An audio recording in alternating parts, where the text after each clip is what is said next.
চলো তোমার রবের দিকে, ভালো আত্মা তুমি আল্লাহকে রাজি করেছো, আল্লাহর দিকে ফিরে চলো। তেমনি খারাপ আত্মাকে বলা হবে, আত্মারে তুই বেরিয়ে আয়, দেহ তো তোকে দেয়া হয়েছিল, দেহটা তোর নয়, এটা আল্লাহ তোকে গিফট করেছিল, উপহার দিয়েছিল। পৃথিবীতে তুই ঘুরবি, ডিগ্রি হাসিল করবি, ব্যবসা বাণিজ্য করবি, তার জন্য তোকে দেহ বিচরণের জন্য দেহটা দেওয়া হয়েছে, দুনিয়া বিচরণ করার জন্য দেহ দেওয়া হয়েছে। দেহ ফেলে দে, তুই বেরিয়ে আয়, আত্মাকে নিয়ে যাওয়া হবে। আত্মার কোনদিন মত হয় না। বিসমিল্লাহির রহমানির রহিম। কুল্লু নাফসিন যায়িকাতুল মউত সুম্মা ইলাইনা তুরজাউন।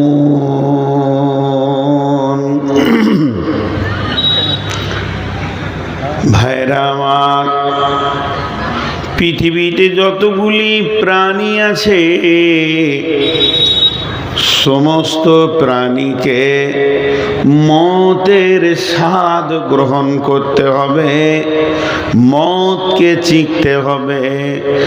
আর যখনই সে মতকে চিখে নেবে, মতের স্বাদ গ্রহণ করবে, মতকে চেটে নেবে, আল্লাহ বলছেন সঙ্গে সঙ্গে সে আমার কাছে ফিরে আসবি।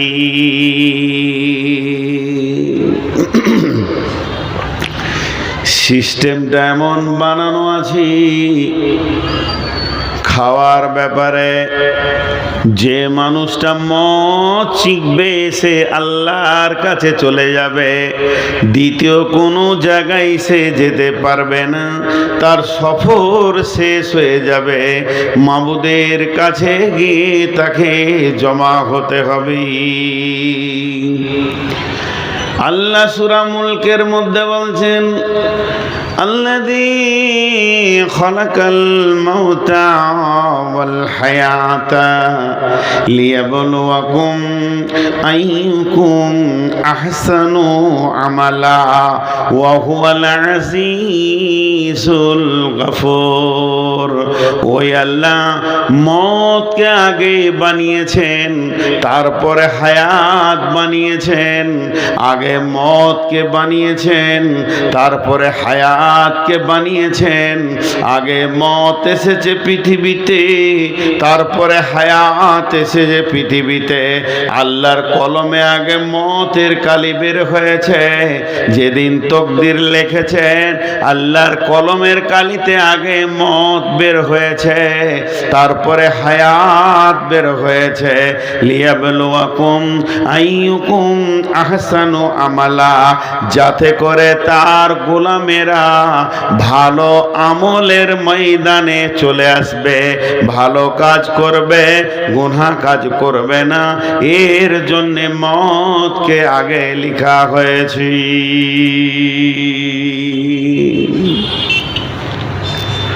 মওত আগে এসেছে পৃথিবীতে। কোরআন বলছে, জি ছোট্ট করে একটা কথা আপনাদেরকে জিজ্ঞেস করব, জোরে না চিল্লিয়ে হালকা করে উত্তর দেবেন। মওত আগে, কিন্তু মৃত্যু কবার? মানুষ মরবে কয়বার? কথা বলে না। আপনারা একটু সাউন্ড দেন, মানুষ মরবে কয়বার? একবার। মানুষ রেগে গেলে তো বলে তোকে মেরে শেষ করে দেবো, তুই কি করে নিবি, আমার মরতেই তো হবে একবার, তো তোকে দেখে নিব, বলে না? তাহলে মরতে কবার হবে? একবার। কিন্তু কোরআন বলছে মওত দুইবার। কোরআন বলছে মওত দুইবার। কোরআন শরীফের ভিতরে রব্বুল আলামিন বলছে মৃত্যু দুইবার, জীবিত দুইবার। এই জায়গাটা আমাদের খেয়াল নাই, আমরা ভাবি মৃত্যু একবার, জি না। বিসমিল্লাহির রহমানির রহিম। কাইফা তাকফুরুনা বিল্লাহি ওয়া কুনতুম আমওয়াতান ফাহিয়াকুম সুম্মা ইউমিতুকুম সুম্মা ইউহয়িকুম সুম্মা ইলাইহি তুরজাউন। রব্বুল আলামিন বলেন, গোলাম রে আমার গোলাম, কেমন করে তুমি আল্লাহকে অস্বীকার করো, আল্লাহর ক্ষমতাকে অস্বীকার করো। কুনতুম আমওয়াতান, তোমরা ছিলে মৃত, তোমাদের কোনো অস্তিত্ব ছিল না, তোমরা ছিলে শাক সবজি মাছ মাংস ফল ফ্রুটের ভিতরে। এখান থেকে আমি চুনাও করে করে ছেঁকে ছেঁকে জমা করেছিলাম দুইটা মেশিনের ভিতরে। একটা মেশিনের নাম হলো নারী, আর একটা মেশিনের নাম হলো পুরুষ। পুরুষ যত কিছু খেয়েছে, একই হাঁড়ির ভাত, একই গরুর মাংস, একই মাছ, একই ফল ফ্রুট, নারী যত খেয়েছে, নারীর শরীরে রক্ত হয়েছে, ওই রক্ত থেকে বীর্য হয়েছে, সেখান থেকে শুক্রাণু জন্ম নিয়েছে, ডিম্বাণু নয়, ডিম্বাণু জন্ম নিয়েছে, শুক্রাণু নয়। একই হাঁড়ির ভাত, একই গাছের ফল, মানুষ পুরুষ যখন খেয়েছে তার ভিতরে রক্ত হয়েছে, রক্ততে বীর্য হয়েছে, সেখান থেকে শুক্রাণু হয়েছে। এই শুক্রাণু আর ডিম্বাণুকে আমি ক্রসের মাধ্যমে মায়ের পেটে নিয়ে গিয়ে তোমাকে আমি বানিয়েছি। লম্বা আয়াত আছে সূরা মুমিনের ভিতরে, আমি তোমাকে মানুষ বানালাম, তার মানে তোমার আগে কোনো অস্তিত্ব ছিল না, তুমি মৃত ছিলে। তুমি মৃত ছিলে, তোমাকে আমি জীবিত করলাম, আবার তোমাকে আমি দ্বিতীয়বার মারব। আমরা একবার মৃত ছিলাম। আর এক কথায় একজন দার্শনিক বলে দিয়েছেন, অনস্তিত্বকে যে অস্তিত্ব দিয়েছে তিনি আল্লাহ, অনস্তিত্বকে যে অস্তিত্ব দিয়েছে তিনি আল্লাহ, অনস্তিত্বকে যে অস্তিত্ব দিয়েছে তিনি আল্লাহ। আমাদের কোনো এরকম কাঠামো ছিল না, বডি ছিল না, যিনি আল্লাহ চুনাও করে করে মায়ের পেটে অস্তিত্ব দিলেন তিনি আল্লাহ।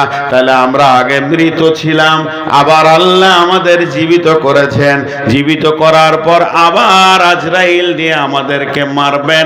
সুম্মা ইউমিতুকুম সুম্মা ইউমিতুকুম সুম্মা ইউহয়িকুম, আজরাইল দিয়ে মারার পরে আবার জীবিত করবেন। তাহলে জীবিত আছি, আবার জীবিত করবেন, তাহলে দুইবার মৃত্যু, দুইবার জীবিত। আল্লাহ তাবারাক ওয়া তাআলা বলছেন, সুম্মা ইলাইহি তুরজাউন, এরপরে তোদেরকে আমার কাছে ফিরে আসতে হবে।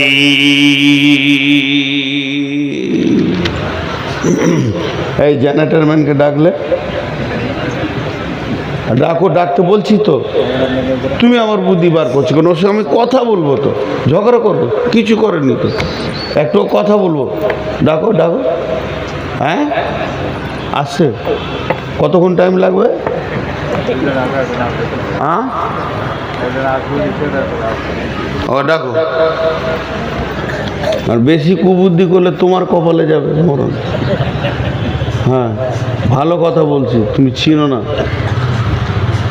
তাহলে মৃত দুবার, জীবিত দুবার। আপনাদের বুঝতে কোনো অসুবিধা হলো? কথা বলেন হলো? সূরা মুমিনার একটা আয়াত আছে এরকম, কিরকম? বিসমিল্লাহির রহমানির রহিম। ক্বালু রব্বানা আমাতানা স্নাতাইনি ওয়াহিয়াইতানা স্নাতাইনি ফাতারাফনা বিজুনুবিনা ফাহাল ইলা খুরুজিম মিন সাবিল।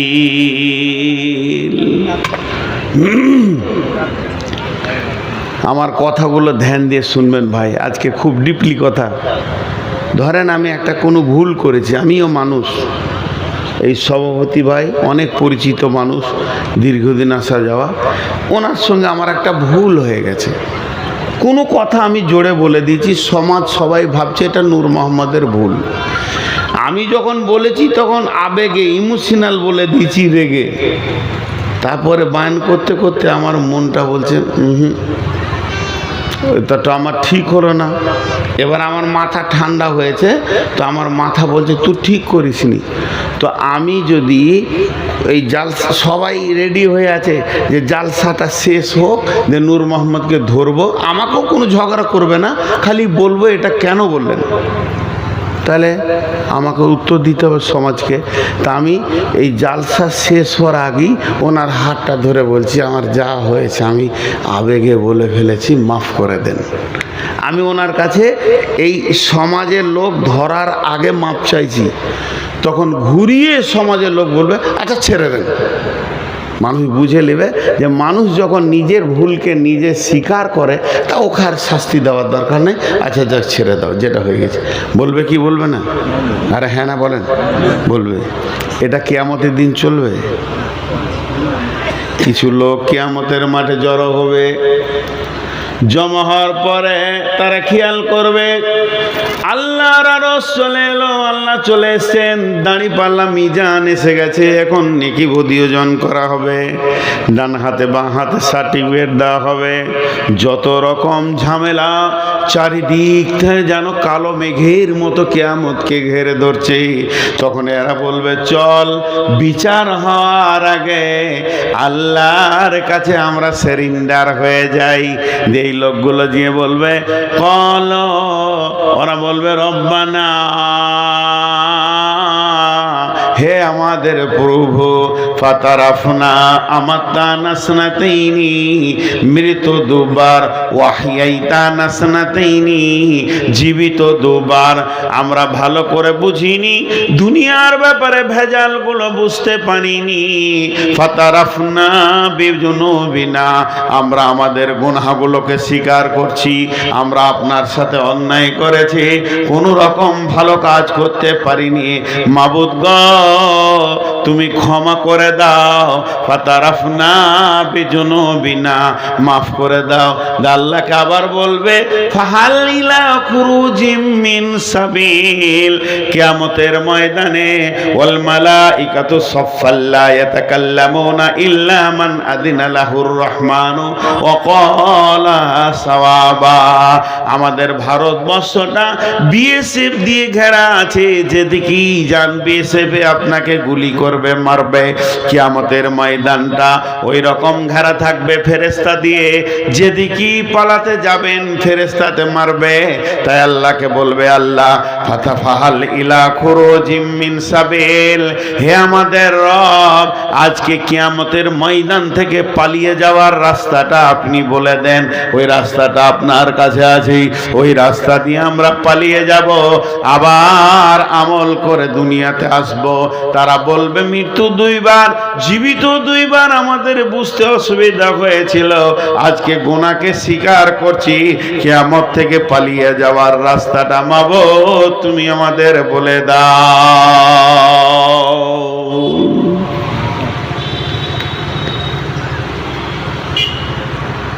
তাহলে বলে দাও তো বলতে পারবে না। কোন দিকে পালাবো আর কোন দিকে যাব বলার ক্ষমতা হবে না, আল্লাহ বলবেন না। তাহলে এর নাম হচ্ছে মওত। মওতের আগে মাল জোগাড় করে যেতে হবে। পৃথিবীর যত সফর আছে, Chennai, Bombay, Delhi, Guwahati, Hyderabad, Ahmedabad, Goa, Amritsar, Saudi, Dubai, Kuwait, Japan, German, Thailand, Australia, পৃথিবীর যত সফর আছে, এই হায়াতের যত সফর আছে, পথের পাথিও সাথে নিতে হয়। জামা কাপড়, ব্যাগ, খাওয়া দাওয়া, রুটি কলা, পথের পাথিও সাথে নিতে হয়। আখেরাতের সফরের পাথিও আগে পৌঁছিয়ে দিতে হয়। আখেরাতের সফরের পাথিও আগে পৌঁছে দিতে হয়। এর নাম মওত। মওতের আগে তুমি যা পৌঁছাবে পৌঁছাও, মরে গেলে আর তোমার দ্বারা পৌঁছানো ক্ষমতা হবে না। ইদা মাতাল ইনসানু ইনকাতা আনহু আমালুহু, মানুষ মরে গেলে আমলের লাইন কেটে যায়। তো মৃত্যু আগে, এবার আমি পর এই আয়াতটা 3 বার তর্জমা করব আর তাফসীর করব, 3 রকম করব, 3টে উদাহরণ দিয়ে। জি, সব টাকা ভরে দিয়েছে, একটা 500 টাকার নোট দেন। জি, আমার পকেটে নেই, দেন। আমার এই উদাহরণগুলো একটু মন দিয়ে শুনবেন, দেখবেন আপনি বুঝতে পারবেন যে আমি কি বলতে চাইছি। আমি যখন কিছু জিজ্ঞেস করব ছোট করে একটা উত্তর দেবেন। এটা হলো, আপনারা দূরে থেকে দেখতে না পারছে, আমি বলে দিচ্ছি, এটা 500 টাকা। ইন্ডিয়ান মুদ্রাস্ফীতিতে একে 500 টাকা বলা হয়। জি, 500 500 কত টাকা বললাম? 500। এর ভিতরে কে আছে? কে আছে এর ভিতরে? হ্যাঁ হ্যাঁ, ওগুলো ছবি আছে, কিন্তু আমি যেগুলো বলবো আপনারা ঠিক বলবেন, না হলে ভুল বলবেন শেষকালে যখন জিজ্ঞেস করব। এর ভিতরে 1 টাকা আছে 500টা, 2 টাকা আছে 250টা, 5 টাকা আছে 100টা, 10 টাকা আছে 50টা, 20 টাকা আছে 25টা। এর ভিতরে রয়েছে 50 টাকা রয়েছে 10টা, এর ভিতরে 100 টাকা রয়েছে 5টা। আপনার এর ভিতরে 1 2 3 4 করে গুনতে গুনতে 100 200 300 400 490 491 492 493 494 495 496 497 498 499 যুক্ত 1 500। এর ভিতরে 501 টাকা নাই। এই 500টা হলো অঙ্ক। বিজ্ঞানী যে ইঞ্জিনিয়ার এটাকে পেটেন্ট দিয়েছে মুদ্রাস্ফীতিতে, সে বলেছে ওর অঙ্কের শেষটা লিখে দাও, মানুষ বাকিটা বুঝে নেবে। আমি যখন চায়ের দোকানে গেলাম, পুরীর দোকানে গেলাম, চা খেলাম, পুরি খেলাম, দোকানদার বলল, ভাইয়া আপনার 150 টাকা হয়েছে, এটা যদি দিই ও আমাকে এই রকমই টাকা রিটার্ন করবে, 350 টাকা আমাকে দিয়ে দেবে। তার মানে আমার 150 টাকা খরচা হয়ে গেল। তো এই যে ভিতরে টাকাগুলো রয়েছে এটার নাম হায়াত, আর 500 যেটা লেখা রয়েছে 500 এটার নাম হলো মত। আর এরপরে আর কিছু ক্ষমতা থাকবে না। আল্লাহ তাবারাক ওয়া তাআলা বলছেন, মানব কুল্লে তুমি ডাক্তার হও, মাস্টার হও, ইঞ্জিনিয়ার হও, তোমার ভিতরে কতগুলো গুণ, মানুষই ডাক্তার, মানুষই মাস্টার, মানুষই ইঞ্জিনিয়ার, মানুষে মৌলানা, মানুষ মুফতি, তুমি যে কোনো হও না কেন, নারী পুরুষ হও না কেন, তোমার শেষ অঙ্কর নাম হচ্ছে মত। মাস্টারকে মরতে হবে, ডাক্তারকে মরতে হবে, নারীকে মরতে হবে, পুরুষকে মরতে হবে, সুস্থকে মরতে হবে, রোগাকে মরতে হবে, পাগলকে মরতে হবে, শিক্ষিত মরবে, মূর্খ মরবে, আপনার কিনা চাকরিজীবী মরবে, শ্রমজীবী মরবে। আমাদের জীবনের শেষ অঙ্কের নাম হচ্ছে মত। এই টাকাটার শেষ অঙ্কের নাম হচ্ছে 500। 500 থেকে 1 আর বাড়ানো যাবে না। আমরা দুনিয়াতে যে ঘুরছি ফিরছি, হায়াতকে ক্ষয় করছি, মতকে ক্ষয় করি নাই। হায়াতটা ক্ষয় করতে করতে যেদিন শেষ হয়ে যাবে, সেদিন মত এসে আমাকে মোলাকাত করবে। 1 সেকেন্ড বাড়ানো যাবে না। আল্লাহ বলছেন, ওয়ালি কুল্লি উম্মাতিন আজাল হাত্তা ইদা আজালুহা লা ইস্তাখিরুনা সাআতাও ওয়া লা ইস্তাকদিমুন। তুমি যে পৃথিবীর বুকে বিচরণ করা যায় করো, যত ডিগ্রি হাসিল করো, একদিন মতের কোলে ঢলে পড়তে হবে। এই পৃথিবীর সেরা পুরুষ, যার কোনো তুলনা নাই, যার সঙ্গে কারো তুলনা করা যাবে না, আল্লাহর পরে পরে যার স্থান, এই রকম ব্যক্তিটার নাম হচ্ছে নবী মুহাম্মদুর রাসূলুল্লাহ সাল্লাল্লাহু আলাইহি সাল্লামকে একদিন মতের কোলে ঢলে পড়েছে। অতএব আমাদের জিন্দেগিকে আমরা খরচা করতে রয়েছি, যত শ্বাস যাচ্ছে তত খরচা হচ্ছে। এটাকে লোহা দিয়ে কাটা হয়, সেটাকে বলা হয় টেনিস ব্লেড। এটাকে তাই যদি টানা হয়, কড়কড় কড়কড় কড়কড় কড়কড় কড়কড় করে কেটে দে, ক্ষীণ হয়ে যাবে, শেষকালে কেটে যাবে। এটাকেও কাটা হবে, রেল লাইন কাটা হয়, করত দিয়ে বাঁশ কাটা হয়, করত দিয়ে কাঠ কাটা হয়, খড়কড় করতে করতে করতে ক্ষীণ হয়ে কেটে চলে যাবে, কিন্তু আমার রব আমাদের জিন্দেগি নামে যে কাঠটা আছে, জিন্দেগি নামে কাঠে একটা করত লাগিয়ে দিয়েছে, করত চলতি রয়েছে, কিন্তু আমাদের কোনো খেয়াল নাই। একজন বিজ্ঞানী বলছেন, বড় দার্শনিক বলছেন, তুমি হায়াতটাকে তুমি নিজেই কাটছো, প্রতিদিন কাটতে রয়েছ। বন্ধু, তুমি এখনো পর্যন্ত খেয়াল করছো না তোমার নাকটা হলো করত।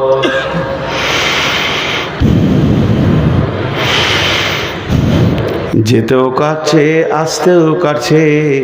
যেদিন থেকে তুমি হায়াত পেয়েছো, পৃথিবীর মাটিতে এসেছো, করত চালু হয়ে গেছে। যেদিন তোমার হায়াত কেউ কেটে শেষ করে দিবে, করতটা বন্ধ হয়ে যাবে, আর চলবে না। সেদিন তোমার নাম হবে মওত, মৃত। আল্লাহ বললেন, মওতকে আগে দিলাম কেন? লিয়াবলুয়াকুম আইয়ুকুম আহসানু আমালা। তোমরা মওতকে যখন খেয়াল করবে, তোমাদের ভালো আমল করার মতো মানসিকতা তৈরি হবে। কেন?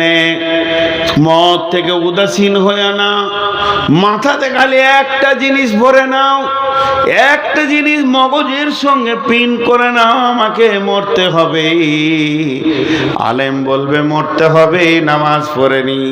মৌলানা বলবে, ভাই রে যাই করি না কেন আমাকে মরতে হবে, নামাজ রোজা করেনি। আর পাইলট বলবে মরতে হবে, তাহলে আমল করেনি। ডাক্তার বলবে মরতে হবে, আমল করেনি। আবার মাস্টার বলবে মরতে হবে, আমল করেনি। চাষি বলবে মরতে হবে, আমল করেনি। যদি মরতে হবে জিনিসটা মাথায় ঢুকে যায়, ওর দ্বারা আমল করাটা আসান হবে। এর জন্য আল্লাহ তাবারাক ওয়া তাআলা বলছেন, লিয়াবলুয়াকুম আইয়ুকুম আহসানু আমালা ওয়া হুয়াল আজিজুল গাফুর। একটা গেল। নাম্বার 2, ধ্যান দেন আমার দিকে। জি, নাম্বার 2, আমার ছেলে আপনার মেয়ে, দুইজনা নিয়ত করেছি বিহাই হব। আমার ছেলে আপনার মেয়ে, দুইজনে নিয়ত করেছি বিহাই হব, ছেলে মেয়ের বিয়ে দেব। আচ্ছা, আপনারা এবার বলেন, বিয়ে দিতে গেলে কি করতে হয়? দুনিয়াবি কথা বলছি, আমি ফতোয়া দিচ্ছি না। কাঠ ছাবো, দাওয়াত করো, প্যান্ডেল দেখো, বাবুর্চি দেখো, মেয়েরা দেখো, এটা নিয়ে এসো, ওইটা নিয়ে এসো, দোকানদানি করো, একটা কাজ এসে যায় মাথায় আঞ্জাম। তাহলে আগে কাজ না আগে ডেট? বিয়ের কোনো ডেট করিনি। কেউ প্যান্ডেলের ভাড়া বায়না করবে, কেউ বাবুর্চি দেখবে, গরু কিনবে, খাসি কিনবে। যেদিন ডেট হবে সেই দিন থেকে কাজে নেমে পড়বে দুই ফ্যামিলি। আর ডেট যতদিন না হচ্ছে অতদিন পর্যন্ত কেউ কাজে নামবে না। আল্লাহ তাবারাক ওয়া তাআলা বলছেন, তোদের মওতের ডেটটা আগে বানিয়েছি আমি। ওই ডেটটা বানানোর কারণ হচ্ছে তুই যখন মাথায় এটা ভরে নিবি, আমার রব যেদিন আমার নামে নূর মোহাম্মদ নামে কলমটা ধরেছে তকদির লেখার জন্যে, সেই দিন আমার ডেটটা আগে লিখেছে কোন তারিখে আমি মরব। তাহলে আমার মওতের তারিখ যখন আগে লেখা হয়েছে, আমার থাকলো হায়াত, হায়াতে যতদিন বেঁচে আছি মরতেই তো হবে। আমার দ্রুত গতিতে আমরা দৌড়ছি, যতগুলো মানুষ আছে দৌড়ছি, এমন একটা দিকে দৌড়ছি যেদিকে মওত রয়েছে। তাহলে ভালো আমলগুলো করে নি, এগুলো তো আমার কাজে লাগবে। এগুলো আমল যদি না করি তাহলে মরার পরে আমি বিপদে পড়ে যাব। তাই আমার আল্লাহ বলছেন, লিয়াবলুয়াকুম আইয়ুকুম আহসানু আমালা। তোর মাথার ভিতরে যখন ঢুকে যাবে আমি মওতের দিকে দৌড়ছি, তখন তুই ভালো আমল করতে লেগে যাবি।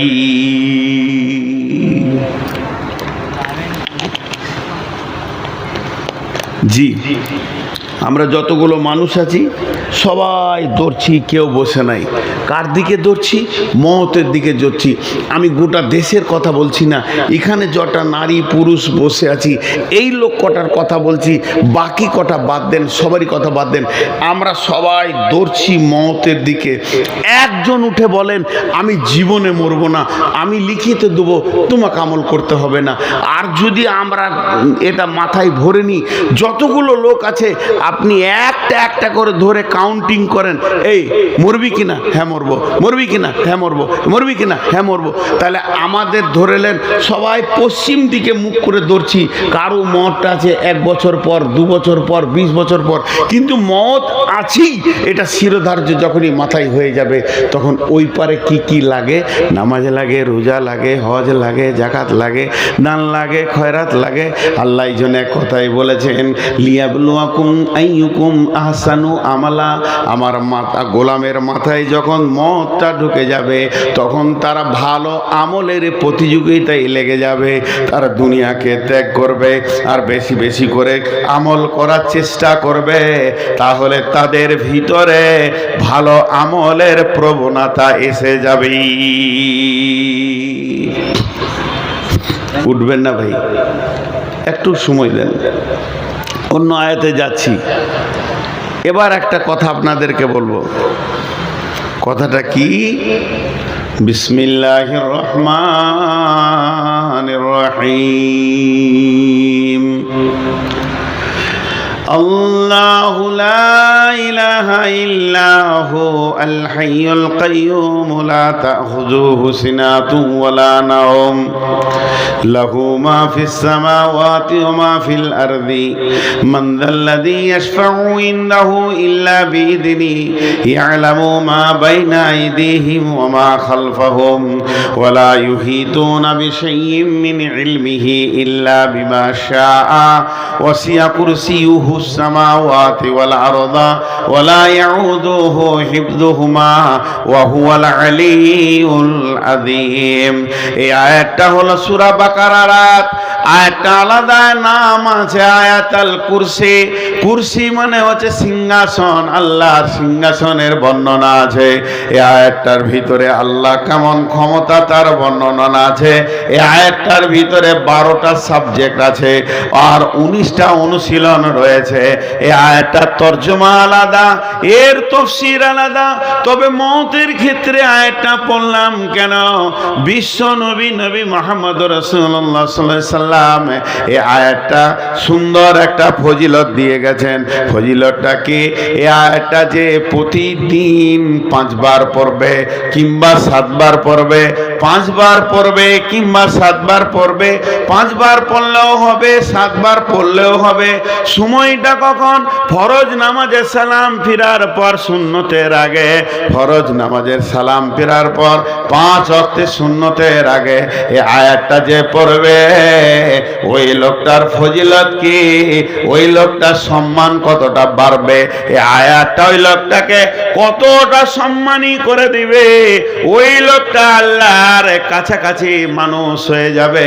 ও আর আল্লাহ, আল্লাহ আরো বেশি দূরে নয়। আল্লাহ তো আলেমুল গায়েব আলিমুম বিজাতিস সুদূর। তাই আল্লাহ ওকে দেখতে পেয়েছে কিন্তু আল্লাহকে দেখতে পেয়েছে না। মধ্যখানে একটা পর্দা রয়েছে। পর্দাটা যেদিন ফেটে যাবে, ছিঁড়ে যাবে, উড়ে যাবে, ওই লোকটা নিজের চোখে আল্লাহকে দেখবে। এই আয়াতটা পড়লে আল্লাহর এত কাছে চলে গেছে, শুধুমাত্র একটা পর্দাতে আটকিয়ে রেখেছে। আর সাহাবীরা প্রশ্ন করলেন, ইয়া রাসূলুল্লাহ, ওই পর্দাটা কি বা কোথায় বা কেন কেন আটকে দিল? আয়াতুল কুরসি পড়ার পরও আমি আল্লাহকে দেখতে পেছি না। বিশ্বনবী বললেন, ওটা পর্দা মানে হচ্ছে ওর নাম মত, ওর নাম মত। ওই লোকটা যখন মরবে সঙ্গে সঙ্গে আল্লাহকে দেখবে। তাহলে মত হলো একটা পর্দা, মত হলো একটা পর্দা। পর্দা উঠে গেলে আল্লাহকে দেখবে। তার মানে বিশ্ব নবী বলছেন আয়াতুল কুরসির যদি কারো আমল এরকম থেকে থাকে, যেদিন তার মত হবে সেদিন আল্লাহর সঙ্গে মোলাকাত ঘটবে। জি, আল্লাহর সঙ্গে মোলাকাত ঘটবে। কত সুন্দর কথা। কিন্তু একটা কথা আমার মাঝে বলবো, 2-5 মিনিট বলবো, শুনে মজা লাগবে। আপনাদের এই ভাটল এলাকায় মানুষ মরে, শুনতে পাইনি। এই আর কতক্ষণ সময় লাগবে তোমার? হাসছো? এই ভাটল এলাকায় মানুষ মরে, একটু জোরে বলেন। ভয় লাগছে নাকি? মত মরে? জি না, মানুষ কোনোদিন মরে না, মানুষ কোনোদিন মরে না। এইটা প্রমাণ করবো এখন 5-7 মিনিট। সব আছে, আপনার দাদা, নানা, মা, বাপ, ভাই, বোন, আত্মীয় স্বজন, যাদেরকে আপনি বলছেন মরে গেছে, ওরা সব আছে, মরেনি। লালন ফকির কি বলছে? লালন ফকির কে বলে মানুষ মরে, আমি বুঝলাম না ব্যাপার, মরলে মানুষ বিচার হবে কার, কে বলে মানুষ মরে, কে বলে মানুষ মরে, আমি বুঝলাম না ব্যাপার, মরলে মানুষ বিচার হবে কার। জি, নদীতে জোয়ার আসে, যাই ভাটিতে আবার ফিরে, জোয়ার ভাটার খেলা রে ভাই দেহের মাঝারে, কে বলে মানুষ মরে। আব্দুল আলিম কি বলছে? পরের জমি পরের জায়গা, ঘর বানাইয়া আমি রই, আমি তো সেই ঘরের মালিক নই। তাহলে মানুষ মরে না। কোরআন কি বলছে? কোরআন বলছেন কুল্লু নাফসিন যায়কাতুল মউত, পৃথিবীর যত প্রাণী আছে তারা মদকে খাবে, মদকে চাটবে।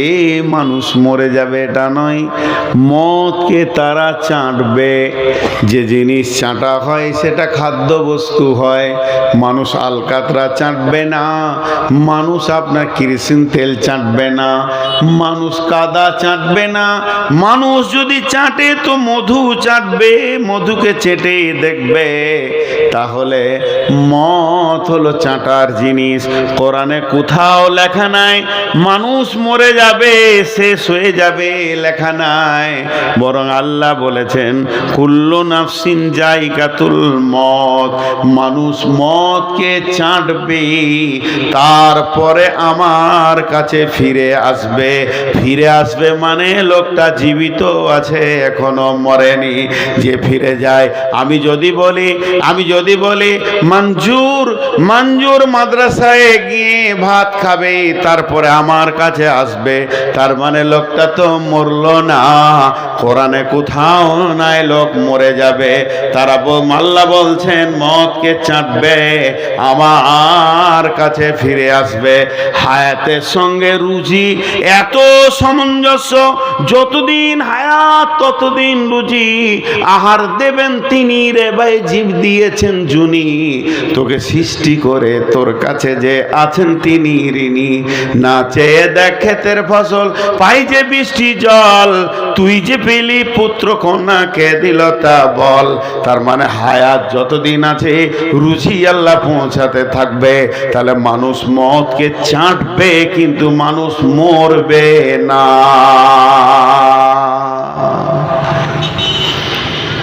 যে 2-3টে উদাহরণ দিব, খুব সুন্দর করে বুঝতে পারবেন। প্রাইমারি স্কুল আপনাদের ভাটলে 4টা রুম আছে। 4টা রুমে 1, 2, 3, 4, 5 বসে আছে। অফিস রুমে 3জন শিক্ষক এসেছে, 1জন আসেনি। বা 5 জন শিক্ষকের মধ্যে 2 জন আসেনি, 3 জন এসছে। ছেলে পেলে হই করছে। ক্লাস 4 একটা খুব ভালো ছেলে আছে, ট্যালেন্টেড বুদ্ধিমান ছেলে। ওই ছেলেটাকে হেডমাস্টার বলছে, মিজানুর স্যার তুমি ক্লাস 1-এ ছেলেগুলোকে একটু থাবড়ে থুবড়ে রাখো তো, কোনো রকম মাস্টার নাই, চলে গেছে ওখানে। একই জায়গায় আছে, খালি 4-এর রুম থেকে বেরিয়ে ক্লাস 1-এর রুমে আছে। মিজানুরের আব্বা যাচ্ছিল মাঠ, তো ছেলেটা স্কুলে এলো কিনা তাই দেখতে গিয়ে ক্লাস 4-এ ঢুকছে যখন, তখন বলছে মিজানুর কই রে? যতগুলো ছেলে ছিল কি বলছে, ও নাই, ও নাই, চলে গেছে, ও নাই, চলে গেছে।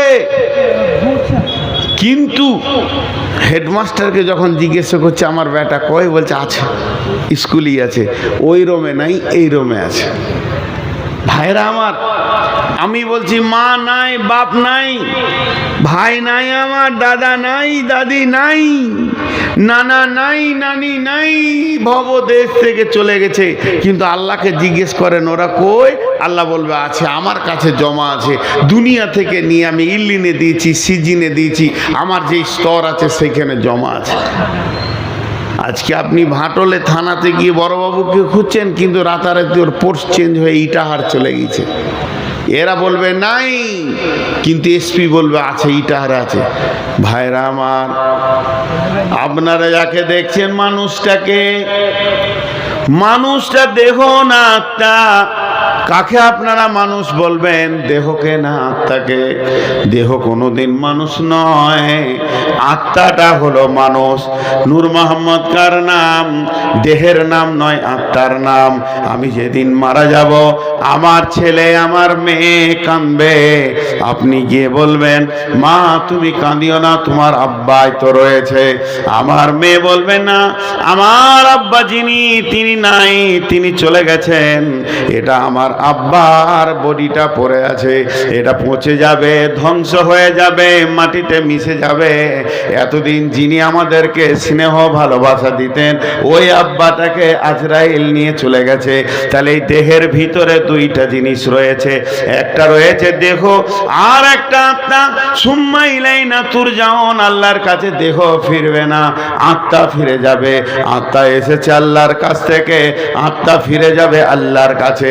আত্মা এসেছে আল্লাহর কাছ থেকে, আজরাইল আত্মাকে নিয়ে চলে যাবে। তাই কোরআনে বলা হয়েছে বিসমিল্লাহির রহমানির রহিম, ইয়া আইয়ুতুহান নাফসুল মুতমাইন্না ইরজিই ইলা রাব্বিকি রাদিয়াতাম মারজিয়া।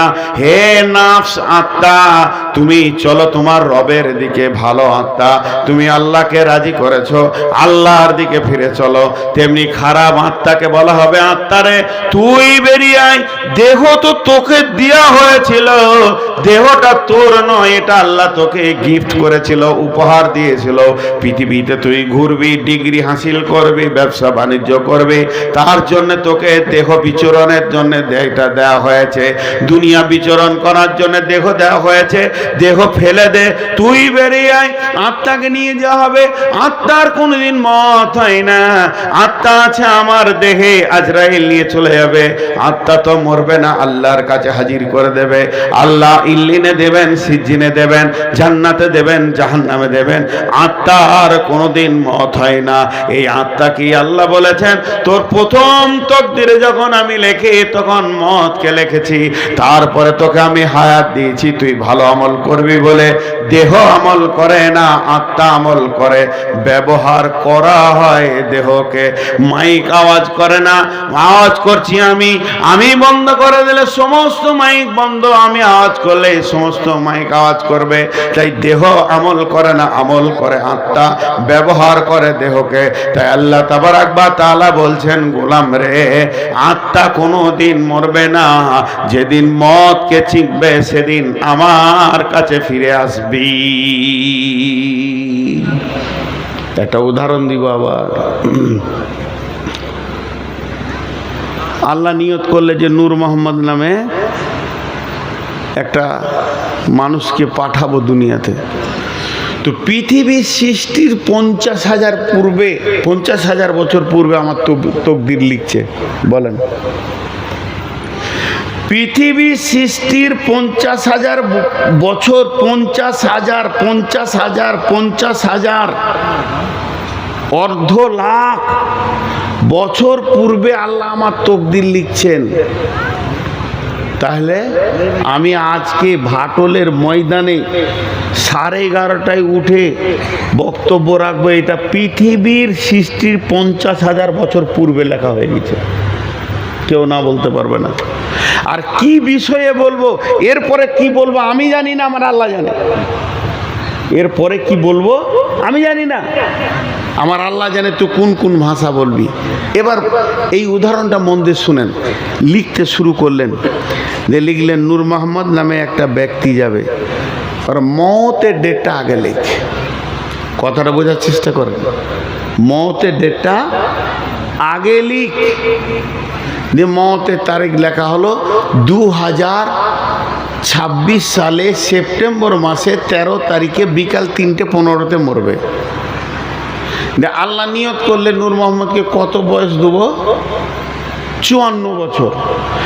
ওইখান থেকে টেনে হায়াতকে বের করছে। আল্লাহ জি খালাকাল মাউতা ওয়াল হায়াতা, ওইখান থেকে হায়াতটা বের করছে যে ওই 2026 সালে সেপ্টেম্বর মাসের 13 তারিখে বৈকাল 3:15 পৃথিবী ছাড়বে। তাহলে ওখান থেকে ও 54 বছর হতে কোন দিন মায়ের পেট থেকে বের করতে হবে, এটা আল্লাহ হিসাব করে নিয়েছে। সেই দিন আমাকে মায়ের পেটে দিয়েছে। এবার আমি মওতের দিকে হাঁটছি, ঠিক আমার হায়াতের সাথে আমার রুজি মেল আছে। এমনি করে রুজিটা পাশে পাশে সাজানো আছে। কেন?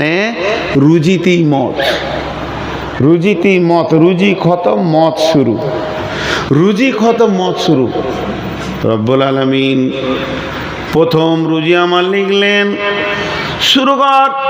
মায়ের পেট থেকে নানির কোলে আসবে, দাদির কোলে আসবে, খালা থাকবে, ফুফু থাকবে। তখন নূর মোহাম্মদ প্রথম রুজি খাবে কি? মধু।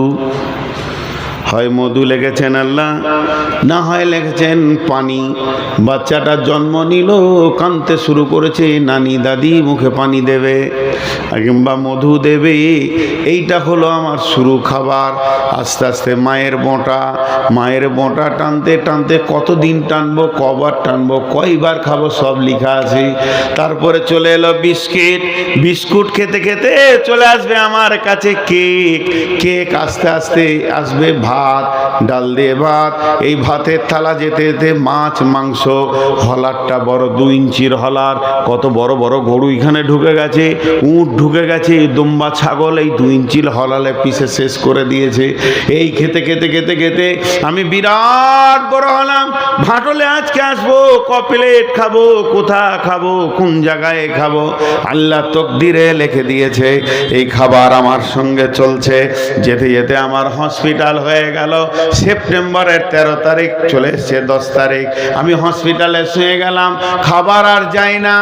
এরপর কলা, দুধ, রুটি আর মুখে ঢুকছে না। রুটি লোক বলছে জমজমের পানি একটু দে, পানিটা খেয়ে নিলাম। এরপরে আমার প্লেটগুলো আস্তে আস্তে আগিয়ে আসে। মতের প্লেটটা আজরাইল ধরে আছে, তোকে এটা শেষ চিখা চিখতে হবে।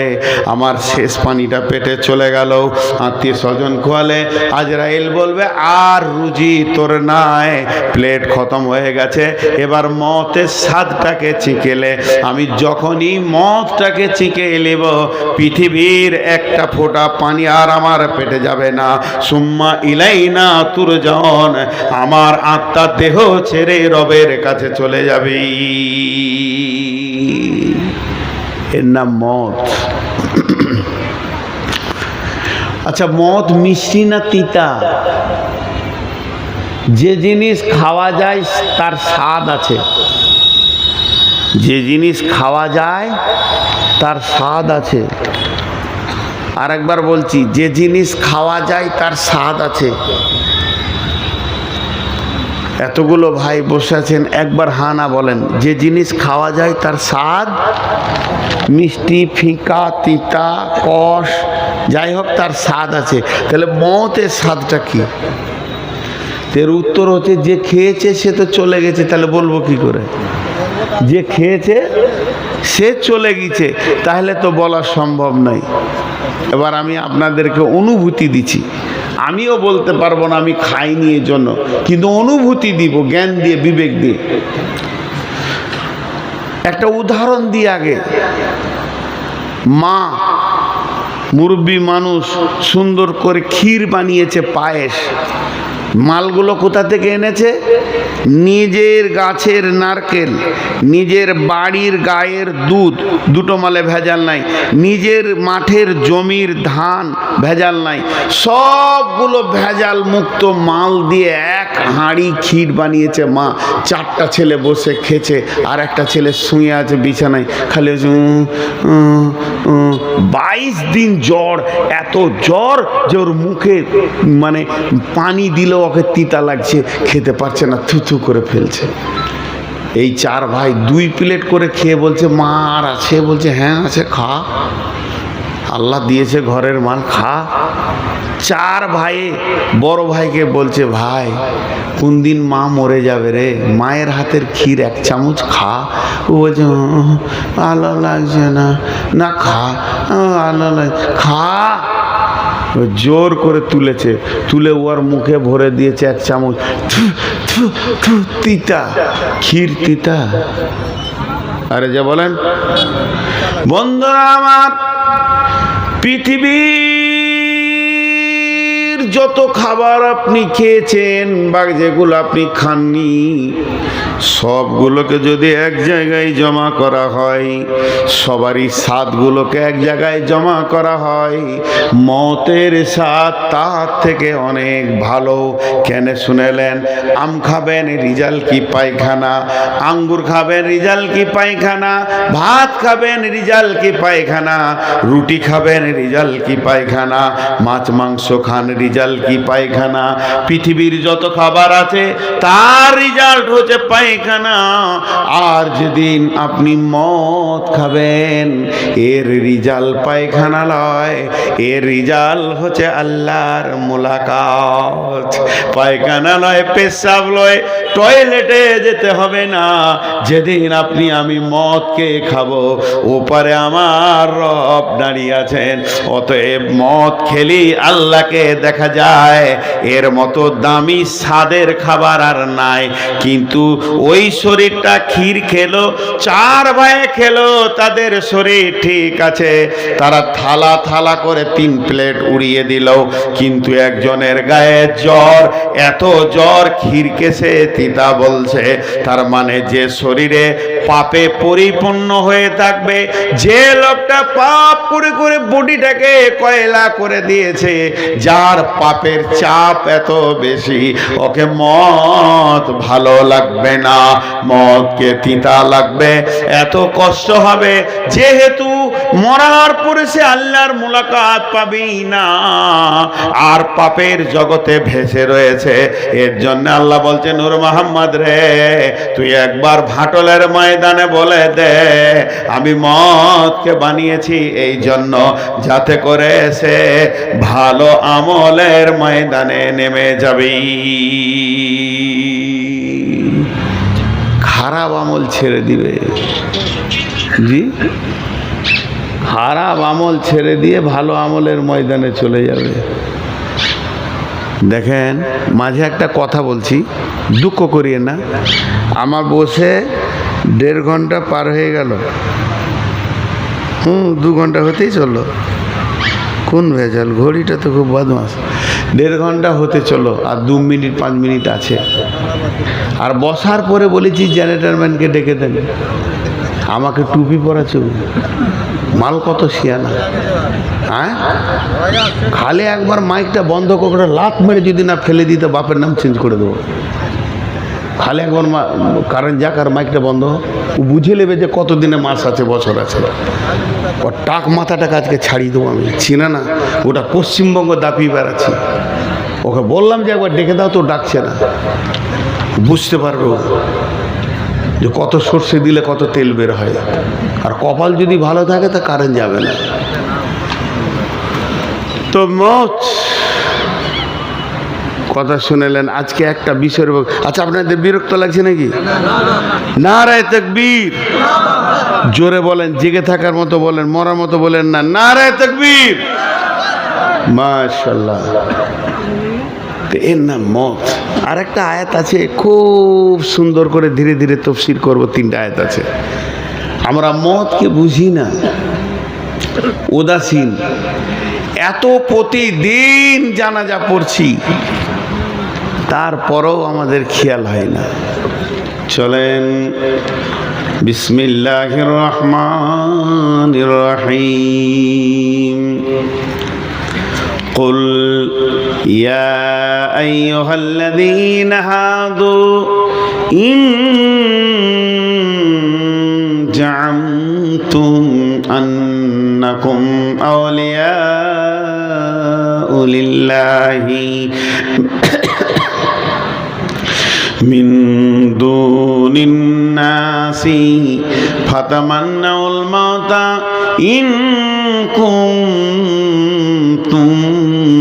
সাদিকিন ওয়ালা ইয়াতামান্নাউনাহু আবাদান বিমা কদ্দামাত আইদিহিম ওয়াল্লাহু আলিমুম বিয-যালিমিন। কুল ইন্নাল মাউতাল্লাযী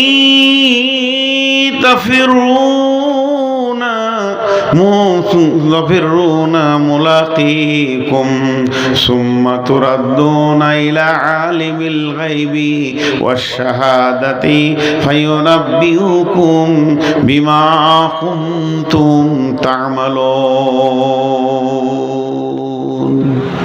এই আয়াত কটা শুনে যাবেন। যে কটা লোক বসে আছেন, বাপজি ভাই, আমি হাত দুটা ধরে বলছি,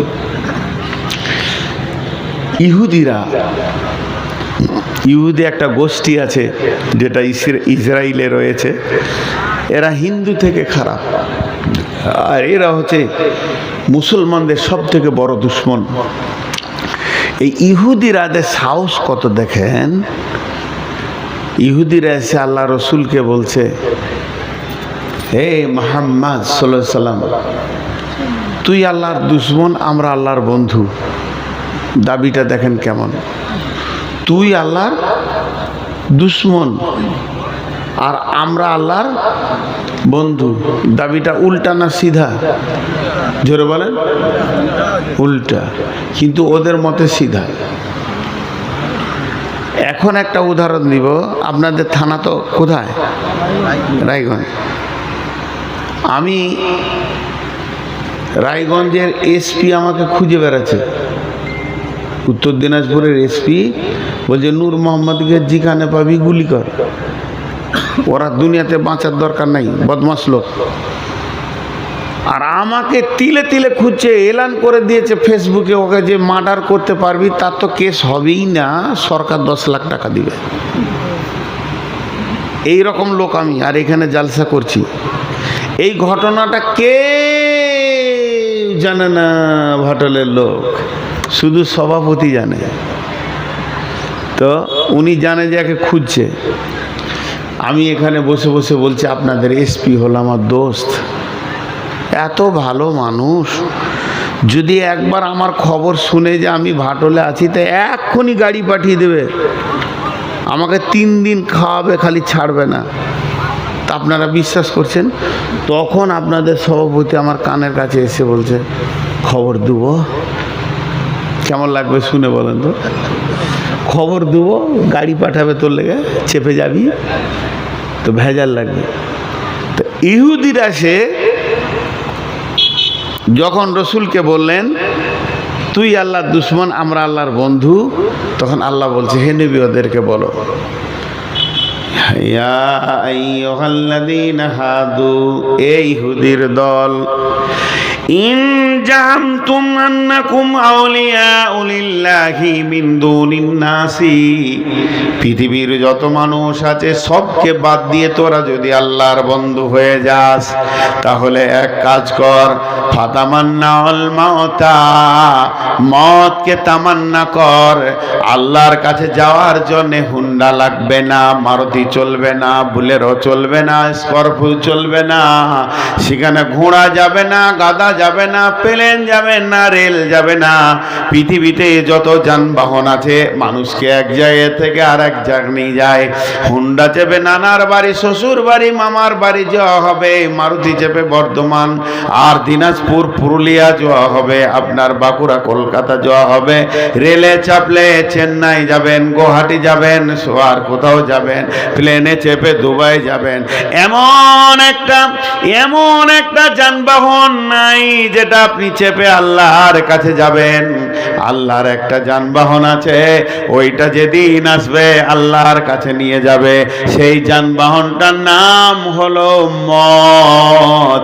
মত নামে ঘোড়াতে যে চাপবে সে আল্লাহর কাছে পৌঁছাবে।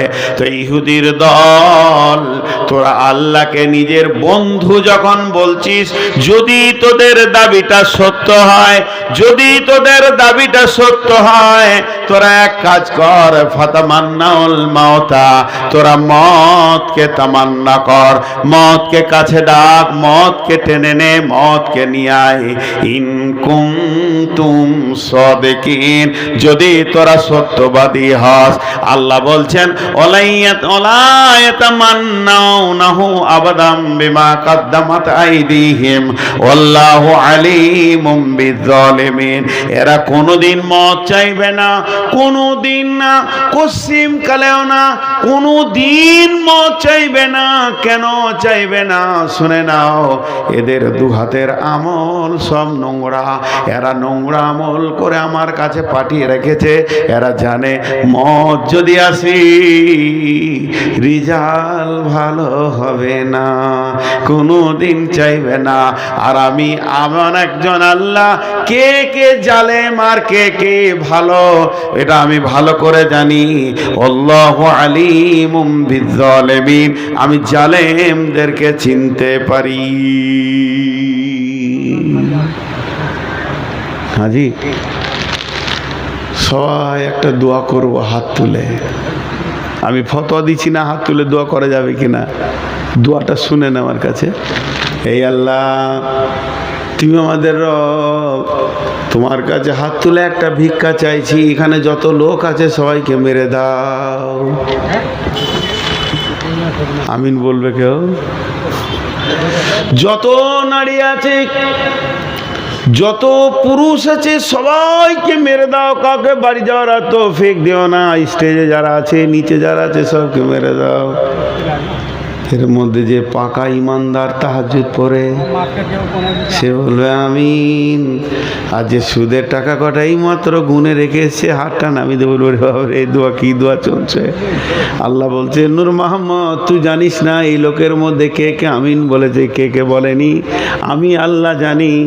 আল্লাহু আলিমুম বিযালিমিন, এইখানের ভিতরে কারা জালিম আর কারা আমার আমি কাউন্টিং করে দিতে পারবো। নূর মোহাম্মদ তুই পারবি না, তোর বাপও পারবে না, আমার দ্বারা সম্ভব হয়ে যাবে। কাউন্টিং করে দেব কে কে চেয়েছে, কেউ চায়নি। বন্ধুরা আমার, তাই আল্লাহ বলছেন ইহুদিরাও কসিম কালেও মতকে চাইবে না, যেহেতু ওরা জানে আমাদের হাতের আমল ভালো নাই। একটা গল্প শোনায় আপনাদেরকে, বলো না? বুড়া গরু কতদিন চলবে? আর বুড়া গরু নিয়ে চাষ হয়? খুব কষ্ট দিচ্ছে। মঞ্জুরকে বললাম উচিত হলো এত রাত করা। 400-380 সুগার। একটা গল্প শোনাই আপনাদেরকে। রাতের বেলায় তো কাহানি শোনাইতে হয়। অনেকে বলেছে নূর মোহাম্মদের পুঁজিপাটটা নাই, গল্প শুনিয়ে জালসা করে। তাই একটা গল্প শোনাই, তাহলে মিলে যাবে ওর কথাটা। গল্পটা হচ্ছে, একটা লোক দিল্লি যাবে। গল্পটা খুব লম্বা নয়, 1-2 মিনিট লাগবে। দিল্লি যাবে, ওর মন গেছে, কাজ আছে, দিল্লি যাবে, কোম্পানি মানুষ।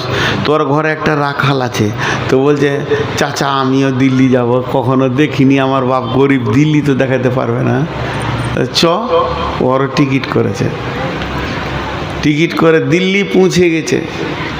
এ পাগলা খালি চারিদিকে এমনি করে দেখছে, বাপরে কি বড় বিল্ডিং রে, এরই নাম দিল্লি। পাগলা হয়ে গেছে বিল্ডিং দেখতে দেখতে। দিয়ে জিজ্ঞেস করছে এটা কে, এটা কি, এটা কি, এটা কি।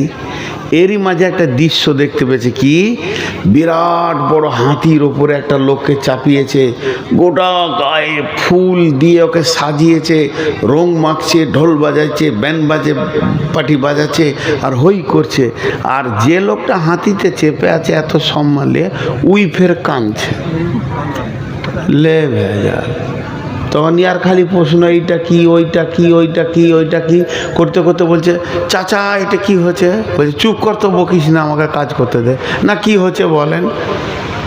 তখন বলছে জানিস, ভারতের আইন হয়েছে যে ইচ্ছা প্রধানমন্ত্রী হতে পারবে, আর 5 বছর হলে ওর হাতে পায়ে দড়ি বাঁধবে, দিয়ে হেলিকপ্টারে করে ওকে তুলে নিয়ে কাট কাট কাট কাট কাট করে নিয়ে আন্দামান দ্বীপে যে জঙ্গল আছে ওখানে ফেলে দেবে। তো ওর 5 বছর হয়ে গেছে, আজকে ওকে ফেলার দিন। দ্বীপে ফেলবে আর বাঘে ওকে নাস্তা করবে, ও তো বুঝে নিয়েছে। তা ওকে খালি হাতিতে চাপিয়ে ফুল দিয়ে একবার শেষবারের মতো দিল্লিটা দেখাচ্ছে। তখন রাখালটা বলছে আমি হব প্রধানমন্ত্রী। লে ভেজা, তুই কেন প্রধানমন্ত্রী হবি? এই দৃশ্যটা দেখে কি তোর মন বলছে 5 বছর সুখে থাকবি, তারপরে তোকে জঙ্গলে ফেলবে, সিংহতে বাঘে ছিঁড়ে খাবে, তার থেকে রাখাল থাক, 50 বছর বাঁচবি না, দিল আমি প্রধানমন্ত্রী হব। আচ্ছা, রাখাল হলো কখনো কখনো খুব প্যাঁচের কথা বলতে পারে কি পারে না? কম বুদ্ধি হলে এমন কথা বলে দিবে, দম আটকিয়ে দিবে। এক বাদশা বলেছে আমাকে যে নতুন কথা শোনাবে ওকে 10 লাখ টাকা দিব।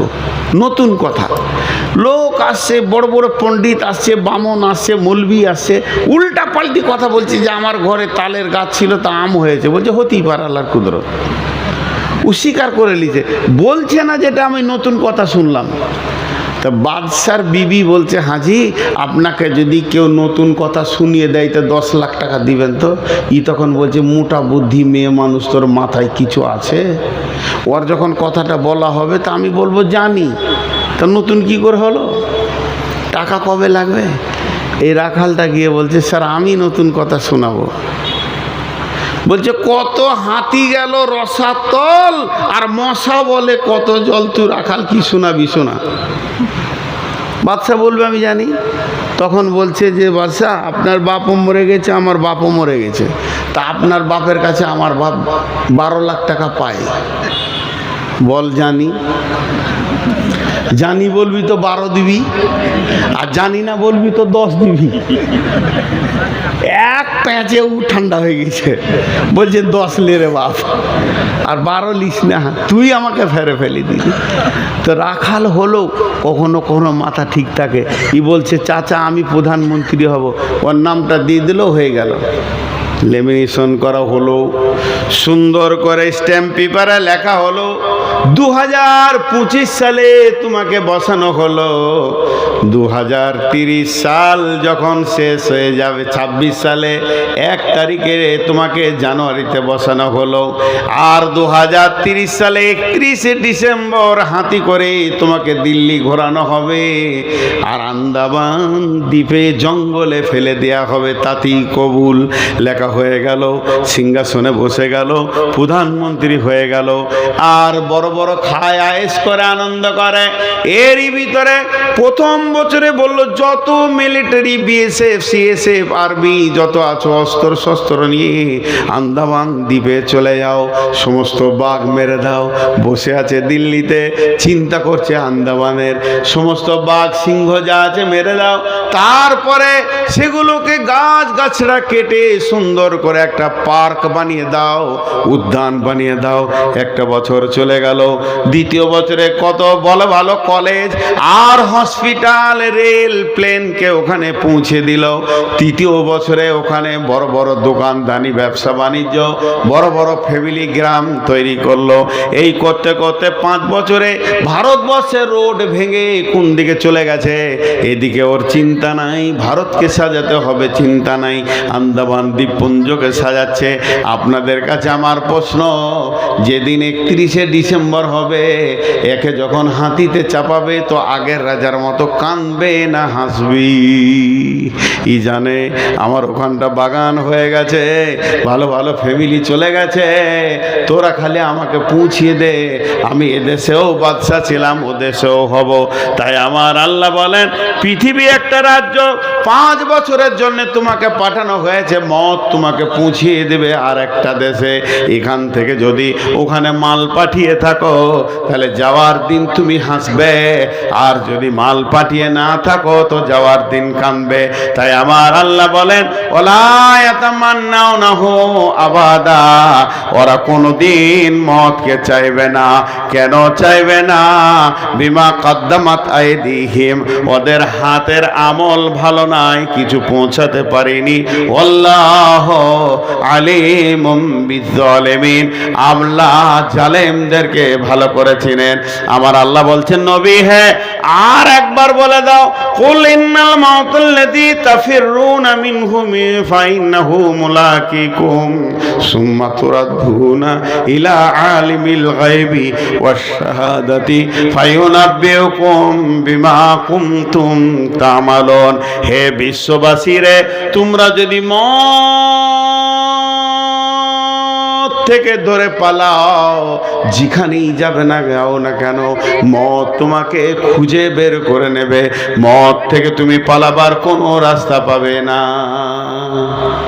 মাইকটা খানি বন্ধ করি নাকি, তোমার ডিস্টার্ব হলো? কিছু মনে করো না বা, আমার অভ্যাস খারাপ তো, দিয়ে চিল্লাইছিলাম। আহা, ফোন করছিল, ডিস্টার্ব হয়ে গেল। আমার অভ্যাস খারাপ তো, খেয়াল করিনি, কিছু মনে করিয়ে না। আহা, তো তুমি যেখানেই যাবে যাও না কেন, মত তোমাকে খুঁজে বের করে নেবে। এই আলু পেঁয়াজের বস্তা দেখেছেন? আলু পেঁয়াজের বস্তা নিয়ে ভাটল গিয়েছে বাজার করতে, এই জালসা কমিটি দিয়ে 1 বস্তা মাল কিনেছে, ল্যাংচা, চমচম, রসগোল্লা, জিলেপি, তারপরে আপনার সিঙ্গারা, নিমকি, কেক, পাউরুটি, বিস্কিট, এই কিনতে কিনতে চানাচুর, আপেল, আঙ্গুর, চেরি, কিশমিশ, বেদানা 1 বস্তা কিনেছে। মাগরিবের সময় নিয়ে এসে বস্তাটা মাদ্রাসার অফিসে রেখেছে, যে মাগরিব পর যে মেহমানরা আসবে তাদেরকে খাওয়াবে। বস্তার মুখটা বাঁধতে ভুলে গেছে, এরই ভিতরে একটা ইঁদুর ঢুকে পড়েছে।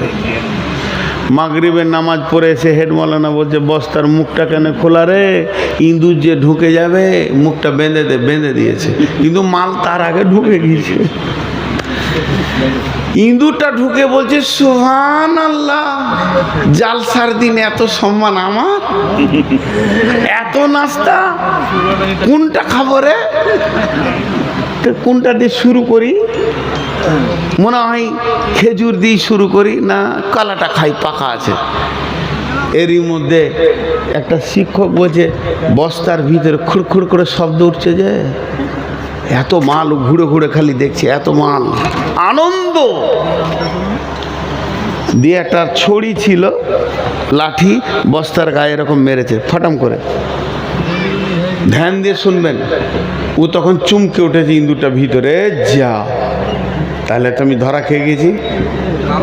ইঁদুরটা এখন কি বলে? এখন ইঁদুরটা বলছে, আমি আর কলা খাবো না, কেক খাবো না, সিঙ্গারা খাবো না, আম খাবো না, আপেল খাবো না, শুধু পালাবো, আমাকে রাস্তাটা বলে দাও। ওপর দিকে উঠছে, এ তো বস্তার ঝেলে মাথা লাগছে, নিচে দিকে যেছে এ তো বস্তাতে মাথা রাখছে, ডান দিকে যেছে এ তো বস্তায় মাথাটা লাগছে, বাম দিকে যেছে এ তো বস্তায় মাথাটা লাগছে, সামনে দিয়ে পালাতে যেছে এ তো বস্তাতে টক্কর লাগছে, পেছন দিকে যেছে তো বস্তায় লাগছে। আল্লাহ বলছেন, ওকে শোন, মতের বস্তাতেই তুই ভরা আছিস, পৃথিবীর যে কোনো দিকে দৌড়বি না কেন, মতকে মোলাকাত করবি তুই, কিন্তু তার ভিতরে এত আনন্দের খাবার তোর পায়ের কাছে, এই আনন্দে তুই মেতেছিলি, মত যখন মনে পড়ে গেছে সব আনন্দ তোর তিতা হয়ে গেছে। হে পৃথিবীর মানুষ, ছেলে পিলে বউ বিটি স্ত্রী নানি দাদি আপনার কিনা নাতি পোতা ঘর বাড়ি অট্টালিকা পেশাব পায়খানা বাথরুম সুন্দর সুন্দর ডাইনিং টেবিল খাট গদিতে যেন আমরা ওই ইঁদুরটার মতো আনন্দে দৌড়ে বেড়াচ্ছি, কিন্তু আজরাইলের যদি হুঙ্কার শুনবো নিমিষের মধ্যে পৃথিবীর সমস্ত মাল তিতা হয়ে যাবে, আর ভালো লাগবে না, স্ত্রীর হাসি ভালো লাগবে না। পালাও বাঁচো, কুল ইন্নাল মাউতাল্লাযী তাফিররুনা মিনহু, তুমি যেদিকেই ধরো না কেন ফাইন্নাহু মুলাকীকুম, সেদিকেই আজরাইল দাঁড়িয়ে আছে, তোমার পালাবার উপায় হবে না, তোমাকে সেই দিকেই ধরবে নিয়ে যাবে। সুম্মা তুরাদ্দুনা ইলা আলিমিল গায়বি ওয়াশ শাহাদাতি, তোমাকে নিয়ে যাবে না প্রধানমন্ত্রীর কাছে, নিয়ে যাবে না সিএম এর কাছে, মুখ্যমন্ত্রীর কাছে, এমএলএর কাছে, এমপির কাছে, মৌলানার কাছে, মুফতির কাছে, আজরাইল ডাইরেক্ট নিয়ে চলে যাবে একজনের কাছে, তিনি আলিমুল গায়বি ওয়াশ শাহাদাতি। এখন আপনারা ঝগড়া করেছেন, আমার কাছে বিচার নিতে আসবেন, আমি জিজ্ঞেস করব কি হলো বলো, তুমি কি করেছো, তুমি কি বলেছো, তুমি কি করেছো, তুমি কি বলেছো, তুমি মেরেছো, তুমি মারোনি, তুমি শুনেছো, তুমি দেখেছো, এতগুলো প্রশ্ন করব, তারপরে আমার ব্রেন বলবে এটা হতে পারে না পারে, কিন্তু আল্লাহর ব্যাপারে এটা নয়, আল্লাহ সব জানেন। আল্লাহকে জিজ্ঞেস করতে হবে না কি করেছিস বল, আল্লাহ ঘুরিয়ে আপনাকে শোনাবে। ফায়ুনাব্বিউকুম বিমা কুনতুম তা'মালুন, আমার আত্মাটা নিয়ে গিয়ে আজরাইল যখন আল্লাহর সামনে দিয়ে দেবেন, আল্লাহকে 1 মিনিট লাগবে না, 1 সেকেন্ড লাগবে না, মুহূর্তের ভিতরে তিনার কুদরতি ক্ষমতাতে আমার রব আমার জিন্দেগির শুরু থেকে শেষ পর্যন্ত বর্ণনা করে দেবেন আমি কি করেছি না করেছি। আল্লাহ তাবারাক ওয়া তাআলা বলছেন এরই নাম হচ্ছে মত, মত তোমাকে দেখা করবি। তুমি বলে যেত হযরত আলী রাদিয়াল্লাহু তাআলা আনহুর একটা উক্তি, আল মত লাইসাল ফত, মত কোনদিন হাতছাড়া হবে না। একজনা দৌড়তে দৌড়তে নাগর ব্রিজে গেল আর স্টেট বাচ্চা চলে গেল, তো বলে উফ আর 1 মিনিট হলে পেয়ে নিতাম রে। আবার কে দৌড়তে দৌড়তে মসজিদ গেল, ইমাম সাহেব সালাম ফেলে দিলে, জামাতটা চলে গেল রে, 5 মিনিট লেগে। পৃথিবীতে অনেক হাতছাড়া হয়, জামাত হাতছাড়া হয়, রেল হাতছাড়া হয়, প্লেন হাতছাড়া হয়, হাতছাড়া হয়ে যায় বাস, হাতছাড়া হয়ে যায় রিজাল, আর একটা নম্বর পেলে আমি ফার্স্ট ডিভিশন পেয়ে যেতাম, মাস্টার্স পেয়ে যেতাম, এগুলো আপনি বলে বলবেন, কিন্তু মত কোনো দিন হাতছাড়া হবে না। পৃথিবীর একটা জায়গায় বলতে পারবেন না যে আমাকে আজরাইল নিতে এসেছিল, 1 মিনিটের জন্য হলো না। মত হাতছাড়া হবে না, যেদিন মত আসবে সেদিন আপনাকে লুটে নিয়ে চলে যাবে, এর নাম মত। যে কটা লোক আছেন একবার যে শব্দটা আওয়াজটা জোরে করেন। আমি টোটাল 1 ঘন্টা 40 মিনিট বকলাম, আপনারা কি পেলেন? সমস্যা না সমাধান? সমাধান কি করে হলো? আমি তো সমস্যা লাগিয়ে রেখেছি তখন থেকে, মরতেই হবে, মরতে হবে না, খালি একবার বলে দেবো সমাধান হয়ে যাবে, ঘর চলে যাবেন। আমি তো সমস্যাই দিলাম আপনাদেরকে, সমস্যা না? আর হ্যাঁ না বলে না, আমি যতক্ষণ বকলাম এটা ছিল সমস্যা। মরতেই হবে, মরতেই হবে। মত থেকে পালাবার একটা রাস্তা বলে দেব, তাহলে আপনারা বলবেন যত লাখ টাকা লাগে আপনাকে দিব, এইটাই হলো সহজ রাস্তা। কিন্তু আমি রাস্তা দিতে পারছি না, একটা রাস্তা দিব। একটা রাস্তা আছে হাদিসে, আমার পাশে শেখ বসে আছেন, উনি বলবেন, অনেক হাদিস আছে। মত আসানে হাওয়া হবে, কিন্তু আসানে, আসানের মতের অনেকগুলো রূপ আছে। বাচ্চা ছেলে কাঁদে, মা দুধ ধরিয়ে দেয়, খেতে খেতে ঘুমিয়ে যাওয়া। আবার কলসিতে পানি ঢালবে, যেভাবে পানিটা বেরিয়ে যায় ওইভাবে আত্মা বেরিয়ে যাবে। আবার পিঁপড়েতে কাটলে যেমন কষ্ট হয় মতের অতটা কষ্ট হবে। আসান মতটাই হলো এর রাস্তা, কিন্তু মরতেই হবে, তাছাড়া আর দ্বিতীয় বিকল্প কোনো রাস্তা নাই। আল্লাহ আমাদের সকলকে আসান মত দান করুন। আমিন বলছেন না? এত বড় দোয়া। আল্লাহ আমাদেরকে ইমানের সঙ্গে আসান মত দান করুন। আমিন। আল্লাহ দেখেন এখন মরতে চাইছেন না, কিন্তু একটা ট্যাবলেট খাইয়ে দিলে আপনি বলবেন যে এখনই মরব। একটা ট্যাবলেটটা খেলেই বলবেন আমি মরব, আমি আর ঘর যাব না। সেটা কি? আমি আমার কাছে জিবরাইল আসে না, আর আমি আকাশের খবর বলতে পারবো না, কিন্তু বোঝানোর জন্য বলছি। মনে করেন জিবরাইল এখনই বলে গেলেন যে এখানে যতগুলি লোক বসে আছে সবারই ওপরে আল্লাহ রাজি আছে, সব গুনাহ মাফ করে দিয়ে আল্লাহ এই মুহূর্তে সবারই ওপরে রাজি আছে। বলেন মরতে ভালো লাগবে কি লাগবে না? আল্লাহ যদি রাজি থাকে মরতে ভালো লাগবে না? তাহলে এক্ষুনি চলে যাই, সব গুনাহ মাফ করে। এর নাম হচ্ছে আনন্দের মত, আসানের মত আর আনন্দের মত। এবার একটা হাদিস পড়েছি, এই তর্জমাটা করে দে, আজকের মতো শেষ করব। বিসমিল্লাহির রহমানির রহিম। ওয়ান জাবেরিন রাদিয়াল্লাহু তাআলা আনহু قال قال رسول الله صلى الله عليه وسلم من سلاسكن فيه يسر الله هتفه ويدخله جنته رفق بالزيف صفقة الوالدين وحسن مملوك। বিশ্বনবী বলছেন, দুনিয়ার মানুষ রে, হযরতে জাবের রাদিয়াল্লাহু তাআলা আনহু বর্ণনা করেন, আল্লাহর নবী বলেছেন যে মানুষ যদি পৃথিবীতে তিনখানা আমল করে যেতে পারে, আল্লাহকে দুইখানা প্রাইজ দান করবে। আমল হচ্ছে তিনটি, প্রাইজ হচ্ছে দুটো। আমল হচ্ছে তিনটি, প্রাইজ হচ্ছে দুটো। তিনটে আমল করবে, দুখানা প্রাইজ পাবে। দুখানা প্রাইজ কি? প্রথম নম্বর প্রাইজ হলো আল্লাহকে আসান মত দেবে, আর দ্বিতীয় নম্বর প্রাইজ হলো লোকটা হাসতে হাসতে জান্নাতে যাবে। একদিকে মত হলো আসানে, আর একদিকে জান্নাতের মেহমান বেনে গেল শুধুমাত্র তিনটে আমল করলে। হযরতে জাবের রাদিয়াল্লাহু তাআলা আনহু বলেন, আল্লাহর নবী বলছেন, এক নম্বরে হলো রিফকুন বিজ্জাইফ,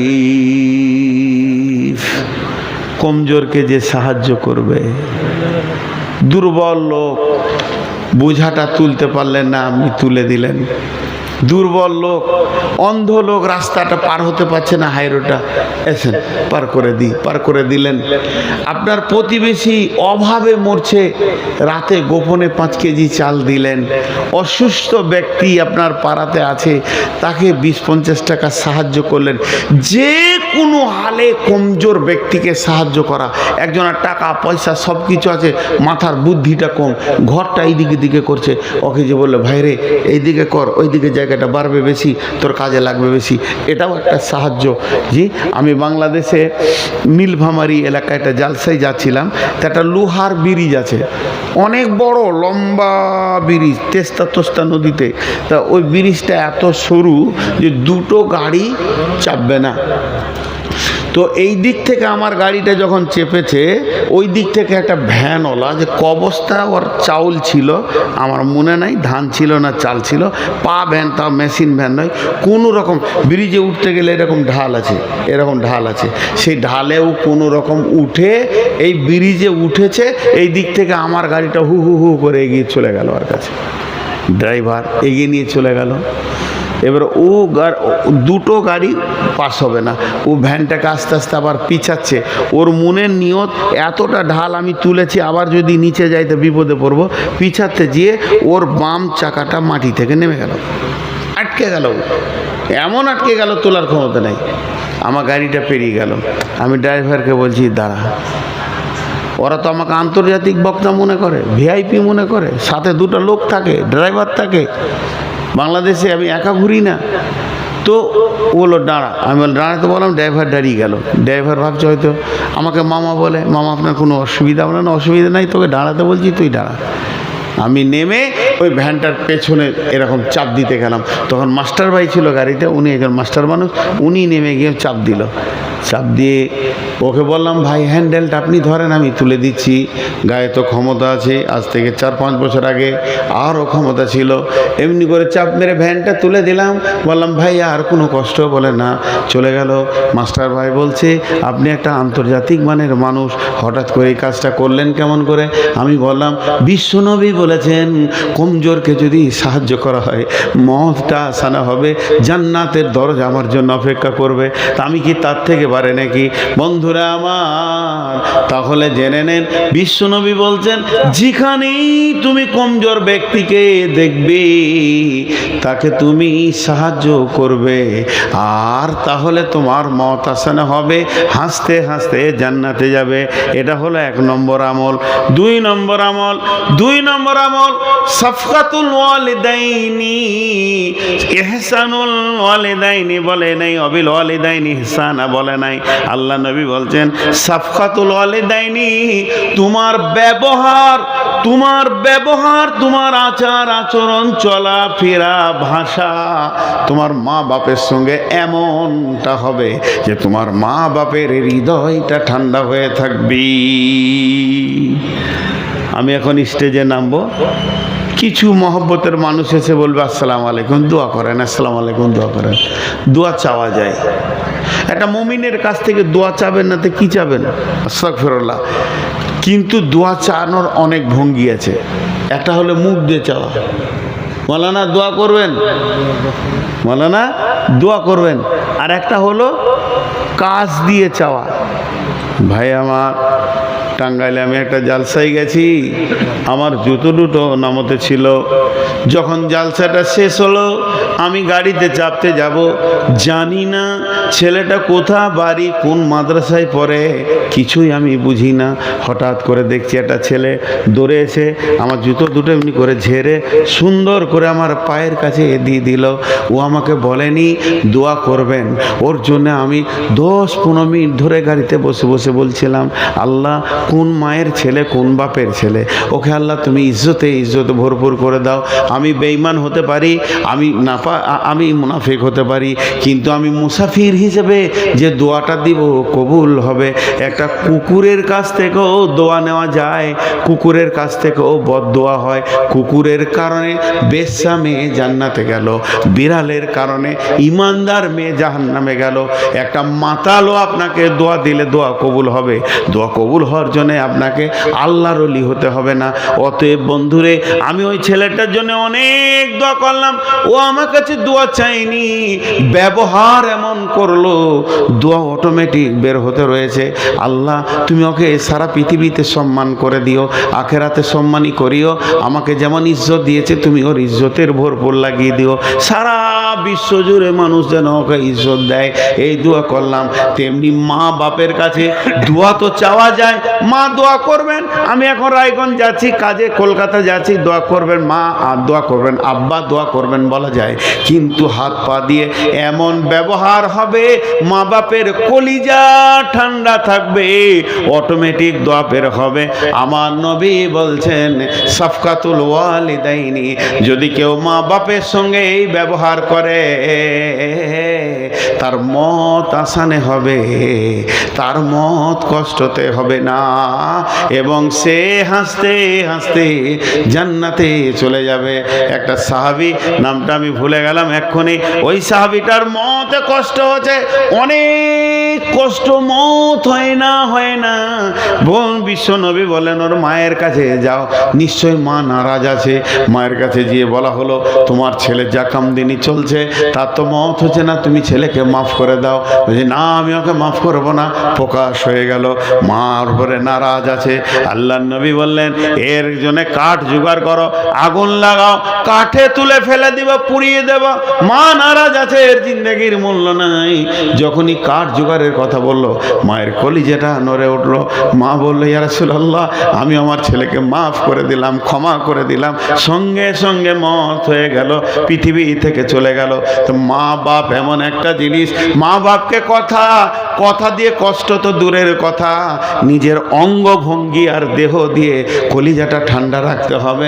আল্লাহর নবী বলছেন মত আসানে হবে, হাসতে হাসতে জান্নাতে যাবি। 3 নম্বর হলো ইহসানুল মামলুক। আগেকার যুগে কিনা গোলাম ছিল, এখনকার যুগে তর্জমাটা অমন হবে না। এখনকার যুগে হবে তোমার ঘরে যে লোকটা কাজ করতে এসেছে পেটের দায়ে, তোমার ঘরে লিভার খাটবে, তোমার হুকুম শুনবে, এই মাটিটা এখানে ফেল, এই পাথরটা এখানে ফেল, এই ইটটা এখানে নে, এই বালুটা 3 তলায় তোল। সে পেটের দায়ে নিজের মাথা বিক্রি করে ঝুড়ি ডালি নিয়ে তোমার পেছনে ঘুরছে। এই লোকটার সাথে যদি আপনার ভালো ব্যবহার থাকে, এই লোকটা যদি আপনার মতে ভালো ব্যবহার থাকে, তাহলে মত আসানে হবে ইহসানুল মামলুক। কিনা গোলামের সঙ্গে আর কাজের লোকের সঙ্গে, ড্রাইভারের সঙ্গে এমন মিষ্টি ব্যবহার হবে যে আল্লাহ রাজি হয়ে যাবে। তাহলে তোমার মত আসানা হবে, তুমি হাসতে হাসতে জান্নাতে যাবে। জি, কমজোরকে আমি একটা ঘটনা শোনাই। এটা হাদিস কোরআন লয়, একবারে বলে দিচ্ছি, এটা তফসিরেও নাই, কোথাও গল্পর বইয়েও নাই, সত্য ঘটনা। ইউপির দিকে ঘটেছিল। ওই যে তাবলিগ জামাত আসে অনেক মসজিদে, তো একবার সৌদি থেকে কিছু মেহমান এসছে মসজিদে। ধরেন আপনাদের ভাটল জামি মসজিদে সৌদি থেকে 8-10 জন মেহমান এসছে, আর ওখানে চলে গেছে আব্দুল জলিল ভাই কি আব্দুল জালাল ভাই, যেই আছে 2 ভাই খিদমত করছে মেহমানে, আর ঘরে এদিকে বিপদ। এবার ও মোবাইলের যোগ্য, মোবাইলের সুইচটাকে সাইলেন্ট করে দিয়ে খিদমতে লেগে গেছে। এই মেহমান, বিদেশি মেহমান, রসুলের দেশের মেহমান এখানে এসেছে ভিজিট করতে মসজিদ মাদ্রাসা, আর ইমান আকিদার উপরে তাবলীগ করতে এসেছে। ওই মেহমানের খিদমত করতে করতে করতে করতে বিছানা মশারি টাঙ্গা শোয়া ব্যবস্থায় এসে রাত 11টা বেজে গেছে। ইয়ং ছেলে, কথাটা ধ্যান দিয়ে শুনবেন, সত্য ঘটনা, ইউপির দিকে। তো অত রাত হয়ে গেছে, এটা আবার হাদিস কোরআন নয়, ওই মতে নিয়েন না যে বলেছে যে হাদিস আছে।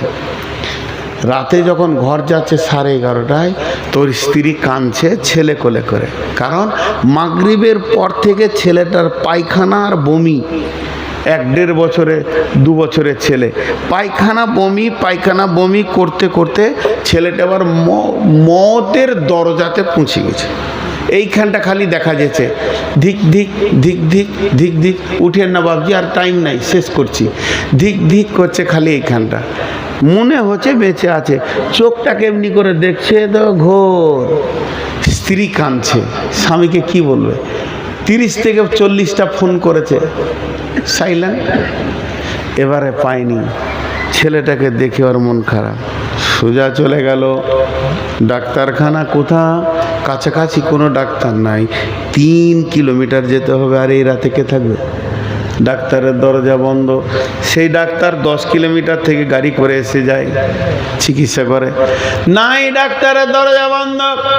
কিছুই যখন পেল না, রাত্রি 1টা বাজতে চলেছে, এখানে ওখানে ঘুরে ঘুরে এবার চোখের পানিতে সাইকেল নিয়ে বাড়ি আসছে, আর অঝোর নয়নে কাঁদছে, মনে মনে করছে আমি বাড়ি যাব আর ছেলের লাশ দেখব।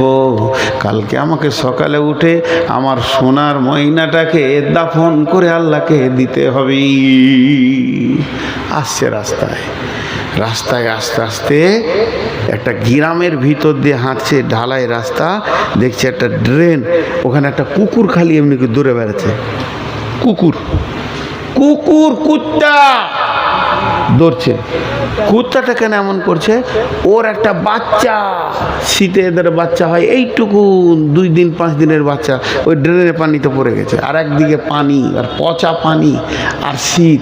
ওই বাচ্চাটা একবার মাঝে মাঝে করছে, করছে, তখনই দেখে নিয়েছে আহারে এর তো হাত নাই, ই যদি নামে তার উঠতে পারবে না, ড্রেন অনেক খাল, বাচ্চাটা পড়ে গেছে, যাক আমার বাচ্চা যা হচ্ছে হচ্ছে, কুত্তার বাচ্চাটাকে তো তুলি। সাইকেলটাকে দাঁড়ি করিয়ে লুঙ্গিটাকে ভালো করে নেংটি মেরে ওই ড্রেনে নেমে ঠান্ডা পানিতে কুত্তার বাচ্চাটাকে তুললো। আর তখন পানি কলের গরম হবে, আর কলের পানি চেপে চেপে গরম বের করে বাচ্চাটাকে ধুয়ে দিল। ধুয়ে যখনই দিল, মা বাচ্চাটাকে বুকে নিয়ে বসলো গাটা গরম করার জন্যে। এই দৃশ্যটা দেখে হাতটা ধুয়ে বাড়ি আসছে, আবার মনে মনে ভাবছে আমার ছেলেটা মারা যাবে, কুকুরের বাচ্চাটা তার মাকে পেল, আমার বাচ্চা মারা যাবে। এই বলে যখন বাড়ি ঢুকছে তখন দেখছে বাচ্চা বসে বসে বিস্কুট খেছে। সত্য ঘটনা।